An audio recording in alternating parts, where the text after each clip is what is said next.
Hey, what's up y'all, it's Alex from +3 TCG, and today I'm going to be giving you a deck profile, another one of my funky concoctions. Obviously you can see it's a Zoodiac variant, but this is my Zoodiac Bujins? Zoojins? Sure. Anyways, we'll just go right into the deck profile. Pretty standard lineup for the Zoo engine. 3 rats. But only 2 whiptail. 2 whiptail are pretty searchable, obviously. Ones you want to start off with. These are also cards you're trying to start off with. Terratop and Taketenborg. Pretty standard for the zoo, so I'm not going to go too crazy into that. And then, haven't probably seen these in a while. 3 Bujin Yamato. Sexy ulti as well.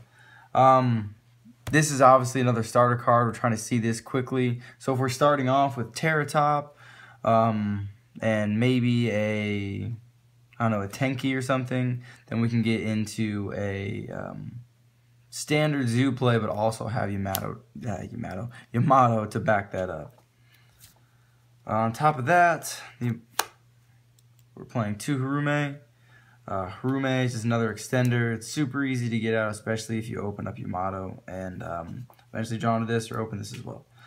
And then 1 Arasuda. Considering this isn't pure Bujins, we're trying to slim down the Bujin lineup.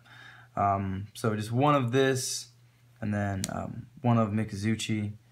These are obviously just more extenders to either get you a Little Susan on the field, or Bujinte Susan, I don't know, I guess. Anyways, moving on. Hand traps, 2 Crane. Searchable, honest, so not too keen on this card. These are like these next couple cards are going to be your brick cards. These aren't ideal to draw. This one's only, I guess, ideal to draw when you have Yamato or something on the field. Other than that, it's kind of a brick. But that's kind of the risk you run when you run Bujins. 2 Hair. Hair, also another brick, but it is great in the grave. Same thing with Turtle. These are all just defensive cards that are great in the grave, but bricks in hand, so that can potentially be a problem. But in case we are bricking, we do have our small stun engine, because we are playing artifacts, to back our engine up a little bit. The stun power is undeniably crazy good this format, especially with Zoodiacs running rampant. Everything is essentially running Zoo, so anything with an extra deck as well, it just stops it. And then running off the monster lineup, 2 Maxi, just because Maxi is great. Maxi can kind of be a double-edged sword, because if you draw into your artifacts, you draw into your turtles with no Yamato, or any of your grave, trap, Bujin monsters, without a Bujin monster on the field, they're kind of dead. So this can be a double-edged sword, but it also stops your opponent in their tracks. Moving on to the starter spells. 3 Barrage, obviously. No need to really explain. This is like the greatest starter card ever right now, at least. So maybe not ever, but it's a great starter card. Also a great starter card. All these cards are just 1-card combos into getting the Zoodiac combo. If you know Zoodiac, you should know that, but if you don't, now you do. These get you the Zoo combo. And then we're playing 2 Carnation, just because if for some reason late game our field's been cleared, this helps mid to late game. And then 1 Instant Fusion, because being able to Instant Fusion and then continue your plays because you summon Norden, then you got a rat off that is really relevant.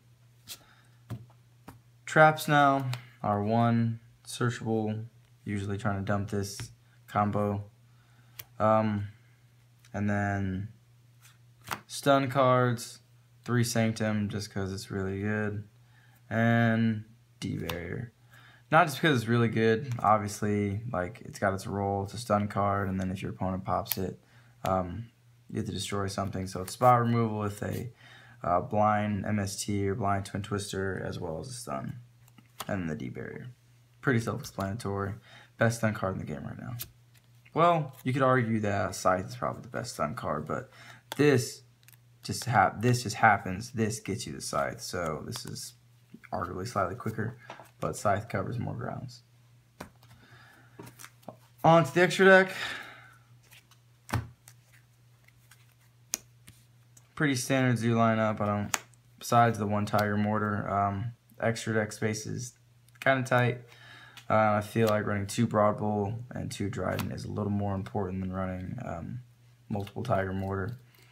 Even though the Tiger Mortar can start combos with you, this can search out the stuff you need. And that's the zoo stuff. So then we have Kagutsuchi. This is another extended to mill stuff. Either you're getting your Bujin stuff. Well, maybe you're just trying to get Bujin stuff within the deck. And then you have the Bujin, Susanoo. Just battle heavy guy. I mean, also it's a search, but being able to attack all of your opponent's monsters and it being 24 is pretty relevant. So that wraps up the Bujin lineup, and then the rest is all just standard stuff for Zoo. Emerald, Castel, Diamond Dyer, spot removal stuff.